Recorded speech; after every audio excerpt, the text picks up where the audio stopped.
ভিডিওর শুরুতেই জানাই সবাইকে শুভ শারদীয়ার প্রীতি ও শুভেচ্ছা। আজকের এই ভিডিওতে আমি তোমাদেরকে দেখাবো পলতার সবচেয়ে বিখ্যাত পুজো নেতাজি সংঘ ক্লাবের দুর্গা পুজো।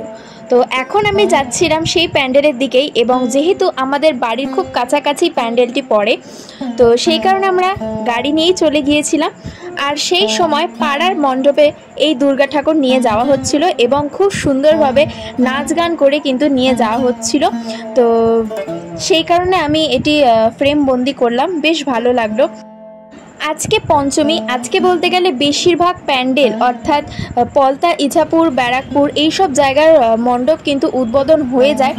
তো সন্ধেও হয়ে গেছে, প্লাস কিছু কিছু মণ্ডপ তখনও বাকি ছিল। তো রাস্তার এই আলোকসজ্জা দেখে সত্যি মনটা খুব ভালো হয়ে গিয়েছিল।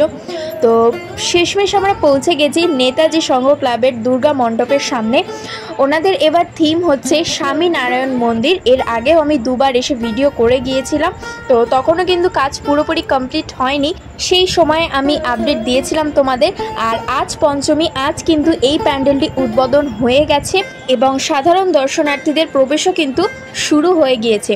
তো এই যে স্বামীনারায়ণ মন্দিরটা এত সুন্দর হয়েছে, আমরা যদি আসল স্বামীনারায়ণ মন্দিরটা দেখি অনেকটাই কিন্তু একই রকম বলতে গেলে, আর বেশ বড় আকারেই কিন্তু হয়েছে এবং আলোকসজ্জাও কিন্তু খুব সুন্দরভাবে করা হয়েছে এখানে। তো প্রথমেই মণ্ডপে উঠতেই প্রথম দিকে এই যেরকমটা আমরা ঠিক মন্দিরটাতে দেখি সেই রকমভাবেই কিন্তু ডিজাইন করা হয়েছে সামনেটা, এবং অনেকটাই কিন্তু ওপরে উঠে তারপরে মণ্ডপের ভেতরে প্রবেশ করতে হবে। তো এই যে সামনের যে অংশটা দেখছো, এটা কিন্তু আসল যে স্বামীনারায়ণ মন্দিরটা, সেখানেও কিন্তু এই রকমই ডিজাইন করা রয়েছে এবং এখানে কিন্তু গোল্ডেন এবং হোয়াইটের ওপরে কাজ রয়েছে।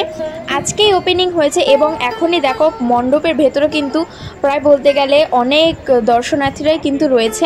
প্যান্ডেলটি দেখো, প্যান্ডেলটি কিন্তু ভেতরটাও খুব সুন্দরভাবে করা হয়েছে, পুরো ইয়েলো, রেড এবং অরেঞ্জের ওপরে করা হয়েছে। আর এই হচ্ছে মাতৃ প্রতিমা। তো একদম সাবেকিয়ানা বা ঢাকেশ্বরী সাজের ওপরে কিন্তু খুবই সুন্দর লাগছে প্রতিমাটা দেখতে। এবং এই যে ছোট্ট মূর্তিটা তোমরা দেখছো, এটাই কিন্তু পুজো করা হয়।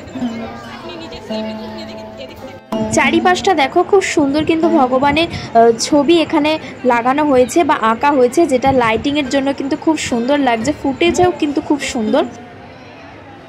বিশেষ করে এই মাতৃ প্রতিমাটা কিন্তু আমার খুবই পছন্দ হয়েছে। এর আগের বারেও কিন্তু আমার খুব ভালো লেগেছিল, এবারেও কিন্তু ঢাকেশ্বরী সাজে সত্যি মাতৃ প্রতিমাকে কিন্তু দারুণ লাগছে।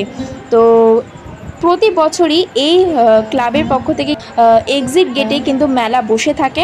এবারেও কিন্তু সেম মেলা বসেছে সেই মাঠটাতে, অর্থাৎ এক্সিট গেটেই আমরা সেটা পাবো।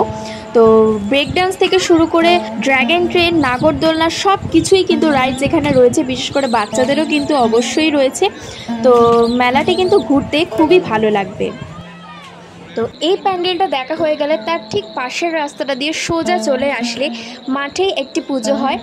এই প্যান্ডেলটি কিন্তু ছোটোখাটোর মধ্যে বেশ সুন্দর একটি প্যান্ডেল, এবং ভেতরটা যদি আমরা দেখি তো বেশ সুন্দরই কিন্তু কাজ করেছে। ওপরটা কিন্তু পুরোই লাল ফিতে দিয়ে এরকম ঝুলিয়ে একটা ডিজাইন করা হয়েছে, যার মধ্যে শাখা পলা এসব বাঁধা ছিল।